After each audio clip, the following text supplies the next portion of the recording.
Oh, what? Clap your hands, make a whole lot of noise. Let's do it. Let's lose our motherfucking minds. Oh, newcomer. Okay, I'm sorry. Everybody, please clap it up for Sequoia. Woo! There we go.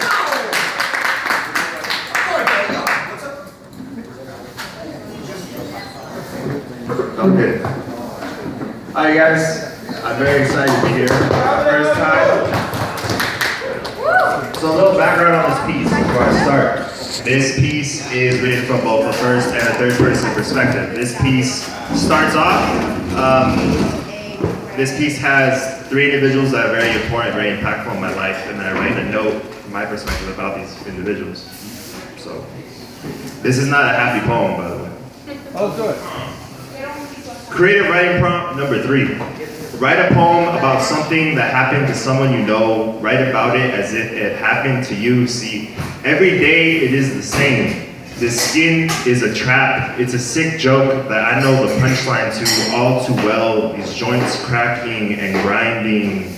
This body is a boneyard. See, these hands swollen like tennis balls, and I'm faced with a choice.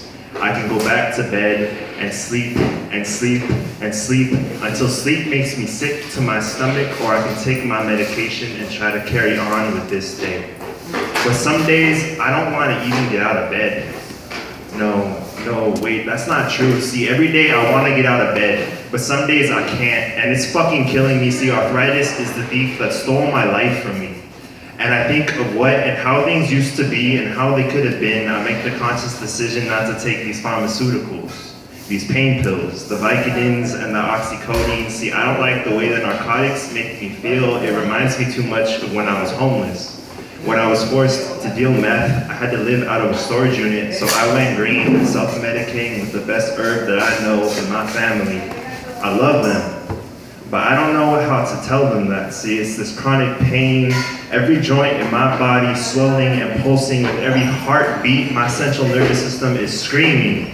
But most of all, it's this sad, hopelessness thing that I am reduced to. See, things just keep getting wrong. Things just keep going worse. And every time I feel like I'm taking a step forward, it's like I'm taking 3 steps back. See, this life gets lonely, man.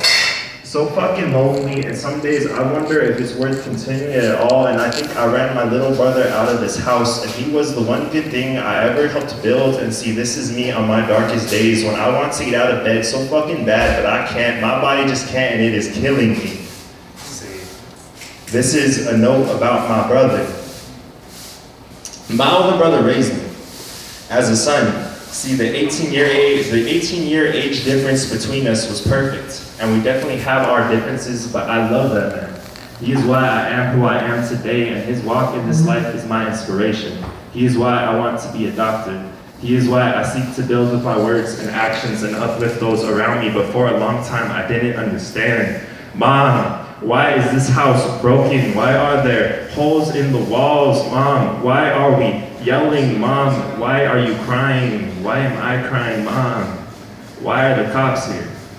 Why are they taking my brother away from me? Mom, I don't understand. Why can we be fine one moment, but the next we are at each other's throats? See, I just want to stay in my room and play video games. See, things are just so much easier that way. And I turned 18 and I left. And in a lot of ways, I haven't looked back.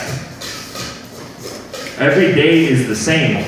The skin is not mine. In truth, it hasn't been mine for a very long time, yet some days it comes, and I call it the sadness. There is no rhyme or reason. I ask myself, did it have a reason? I tried to sell someone, but they did not listen. I didn't say no. So it must have been my fault, right? It comes in the middle of the night and robs my happiness. He came in the middle of the night. I get this terrible anxiety, and every dream is a nightmare, see. My dreaming has been reduced to a school shooting, to an elevator plummeting to my death, to a horror movie come alive. See, dreaming is having to relive my trauma. And sexual trauma echoes for years. It takes a hold of the most beautiful parts of ourselves and twists into something dark and broken. The other day I was with my lover, but in that moment his face wasn't his own, it was his. And all of a sudden I was crying, shaking, drowning, and gasping. And I couldn't control it. The apologizing, shame, So much shame and the pain. See, the skin is not mine. It gets up and walks around my room at night. In the middle of the night, it steals my happiness, and I am just sad in spite of myself. This is a note about a lover, see. She's beautiful and kind. When I'm with her, the energy vibrates between our fingertips. On our first date, I read her Dr. Seuss books aloud. Our first kiss was in a bookstore. The first time we made love was like music. And her story is heavy. She gets sad some days, and I can't help her. She's anxious in public spaces. She doesn't want to be touched at all sometimes, and this hurts my feelings, but she's teaching me patience. The other day, we were making love, and she went clammy. Her eyes were terrified, pushing me away, crying. I did not understand. She explained it wasn't my fault, and I believed her, yet as we lay there, I hold her in my arms. She is sobbing when a chill runs through my body, from the tips of my fingers to the top of my head. It reverberates in my chest, and now I am the one doubled over sobbing. All of a sudden, I'm in her arms, and she's in my ears saying, I'm sorry, Christian, I'm sorry, I'm sorry, I'm so sorry. And we cried together. And it's hard to say that I ever felt closer to anyone than I did within that moment. See, every day is the same. My skin is crawling. I get out of my bed, but this house is not a home, and the door might as well be 1,000 miles away. I sleep on a mattress on the floor, and this house is empty and has been for such a long time, apart from the roaches, because depression is like cancer, malignant, replicating and metastasizing. It is like gravity holding me down. Depression is a loaded gun. I seriously thought of killing myself 6 years ago. I bought a gun, loaded it as I sat alone in my apartment, my only family, my son, and that doorway might as well have been 1,000 miles away. I ended up homeless after that. I had to move into my van, in and out of the homeless shelter for 2 years, shoulder to shoulder with the addicts and the child molesters. In the shelter, having a cold became a 6-month-long endless cycle, and I forgot what it was like to feel healthy. I almost forgot what it was like to feel human, but I got the fuck up out of there. I got an apartment, and my son would visit, and things wouldn't be so bad, but he's up in school now, and the doctors say the cancer is back again, and my memory isn't as good as it used to be. See, some days I feel like the chemo is leaking into my brain, and I've been having mental breaks. The other day I was in public and I forgot who I was. The other day I quit my job. The other day I called my son crying and I asked him, how does someone lose 80 pounds in 6 months, Christian? Tell me, what's wrong, Dad? I don't know, but Dad, I don't understand what's going on. I don't understand, Christian, don't you get it? I don't know, I don't understand what's wrong. A note about my father. I love you. I never knew a tougher son of a bitch, or one who worked harder. When Grandma died, he had no family left. Only me, but I choose to live in my mom's house because things just seem so much easier, and he started drinking again. He tells me he almost shot himself in Reno. He tells me about broken marriages, about his daughter he never talks to anymore. He talks about Vietnam, about soldiers killing children and American GIs being headed in front of him. He tells me about selling cocaine and about how to survive in this world.